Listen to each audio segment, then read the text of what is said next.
আসসালামু আলাইকুম। মুরসালিন টেক ভিডিও ইউটিউব চ্যানেল পক্ষ থেকে দেশ ও প্রবাসী সকলকে জানাই আন্তরিক শুভেচ্ছা অভিনন্দন। দর্শক বন্ধুরা, আজকে আমি আপনাদেরকে অটো নাইট ল্যাম্প তৈরি করে দেখাবো। আমরা রাস্তাঘাটে চলার পথে দেখতে পাই সৌর সিস্টেমের মাধ্যমে সন্ধ্যার সময় আলো জ্বলে অটোমেটিকলি, আবার ভোরের আলো ফুটলে অটোমেটিকলি অফ হয়ে যায়। আমরা এই সিস্টেমে একটি ল্যাম্প তৈরি করে দেখাবো, এটি মূলত কিভাবে কাজ করে। তো দর্শক, কথা না বাড়িয়ে চলুন মূল ভিডিওতে যাওয়া যাক। মূল ভিডিওতে যাওয়ার আগে আপনাদের কাছে একটি অনুরোধ, আমাদের এই ছোট্ট চ্যানেল মুরসালিন টেক ভিডিওতে যদি প্রথমে এসে থাকেন, আমাদের চ্যানেলটি সাবস্ক্রাইব করে পাশে থাকা বেল আইকনটি বাজিয়ে দিবেন। আর ইতিমধ্যে যদি সাবস্ক্রাইব করে থাকেন তাহলে অসংখ্য ধন্যবাদ। তো দর্শক, চলুন মূল ভিডিওতে যাওয়া যাক। তো দর্শক, আমাদের এটি তৈরি করতে আমাদের প্রথমত লাগবে হচ্ছে BC 547 ট্রানজিস্টার একটি, তারপর লাগবে হচ্ছে একটি এলডিআর, এটি ছোট এলডিআর, এগুলো বড় এলডিআর পাওয়া যায়। তারপর নিয়েছি হচ্ছে একটি 3 ভোল্টের একটি এলইডি বাল্ব, তারপর লাগবে হচ্ছে একটি 100K রেজিস্ট্যান্স। তো দর্শক, আমি আমাদের এই ট্রানজিস্টারটি আমাদের এই ক্লিপের সাথে আটকায় নিব। দর্শক বন্ধুরা, আমি ক্লিপের সাথে আটকায় নিলাম। তো দর্শক বন্ধুরা, আমাদের ট্রানজিস্টারের প্রথম পিন হচ্ছে কালেক্টর, দ্বিতীয় পিন হচ্ছে বেস, আর তৃতীয় পিন হচ্ছে ইমিটার। দর্শক বন্ধুরা, আমি ট্রানজিস্টারের এই পিনগুলো একটু বাঁকায় নিব। তো দর্শক বন্ধুরা, আমাদের এই এলডিআরটি এখন নিয়ে নিব। আমাদের এলডিআরটি লাগাবো হচ্ছে বেস ও ইমিটার পিনের সাথে এটি সংযোগ করব। দর্শক বন্ধুরা, দেখতে থাকুন। আমি এলডিআরটি একটু বাঁকায় নিচ্ছি ইমিটার পিনের সাথে লাগানোর জন্য।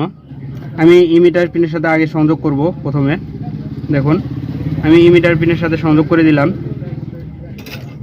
এরপর আমি বেস পিনের সাথে এটি সংযোগ করব। দেখুন দর্শক, আমি বেস পিনের সাথে এটি সংযোগ করতেছি। দেখুন দর্শক, আমি বেস পিনের সাথে এটি সংযোগ করলাম। আমাদের এলডিআরটি একটু উপরের দিক খাড়া করে নিব। দেখুন দর্শক, আমি উপরের দিকে এটি খাড়া করে নিলাম। এরপর নিব হচ্ছে আমাদের 100K রেজিস্ট্যান্সটি নিয়ে নিব। দর্শক বন্ধুরা, এই রেজিস্ট্যান্সের দু পা কেটে নিব সাইডের।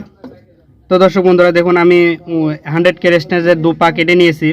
আমি 100K রেজিস্ট্যান্সটি লাগাবো হচ্ছে বেস পিন ও কালেক্টর পিনের সাথে এটি সংযোগ করে দিব।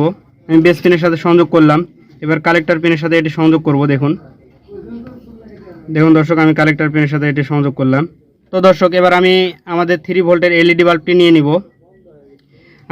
আমাদের এই এলইডি বাল্বের নেগেটিভ পা লাগাবো হচ্ছে কালেক্টর পিনের সাথে। আমাদের এই এলইডি বাল্বের নেগেটিভ পা একটু কেটে নিব। তো দর্শক বন্ধুরা, আমি নেগেটিভ পাটি কেটে নিয়েছি। আমি এবার সোল্ডার করব। দেখুন, কালেক্টর পিনের সাথে এটি নেগেটিভ পাটি সোল্ডার করে নিব। আমি সোল্ডার করে দিলাম। এরপর আমি পজিটিভ পাও একটু কেটে নিব। তো দর্শক বন্ধুরা, আমাদের সার্কিটটি তৈরি হয়ে গেছে। তো দর্শক বন্ধুরা, আমি এটি আপনাদেরকে চেক করে দেখানোর আগে আপনাদের কাছে একটি অনুরোধ, আমাদের ছোট্ট চ্যানেল মুরসালিন টেক ভিডিওতে যদি প্রথমে এসে থাকেন তাহলে আমাদের চ্যানেলটি সাবস্ক্রাইব করে পাশে থাকা বেল আইকনটি বাজিয়ে দিবেন। আর ইতিমধ্যে যদি সাবস্ক্রাইব করে থাকেন তাহলে অসংখ্য ধন্যবাদ। তো দর্শক, আমি এটি চেক করার জন্য একটি মোবাইলের ব্যাটারি নিয়ে নিচ্ছি। তো দর্শক বন্ধুরা, আমাদের এই ব্যাটারির পজিটিভ লাইনটি দিব হচ্ছে এলইডি বাল্বের পজিটিভের সাথে। দেখুন দর্শক, আমি পজিটিভের সাথে এটি সংযোগ করে দিলাম।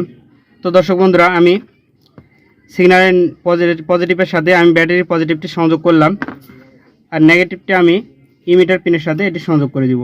দেখুন দর্শক, আমি এটি ইমিটার পিনের সাথে সংযোগ করে দিলাম। তো দর্শক বন্ধুরা, আমাদের এটি তৈরি হয়ে গেছে। এবার আমি আপনাদেরকে চেক করে দেখাবো। দেখুন, আমি যদি এখানে একটি ক্যাপ দিই, দেখুন আমাদের এই বাল্বটি জ্বলতেছে। আর আমি যদি এখান থেকে এটি উঠাই নিই, দেখুন আমাদের এই বাল্বটি অফ হয়ে গেল।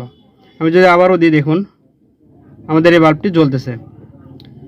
তো দর্শক, দেখুন আমরা কত সুন্দর অটো নাইট ল্যাম্প তৈরি করতে পারলাম। তো দর্শক, আমাদের ভিডিওটি আজকে এই পর্যন্তই। দেখা হবে পরবর্তী নতুন কোনো ভিডিওতে। আপনারা সবাই ভালো থাকবেন, সুস্থ থাকবেন এই কামনা করে আজকের মতো শেষ করতেছি। আসসালামু আলাইকুম।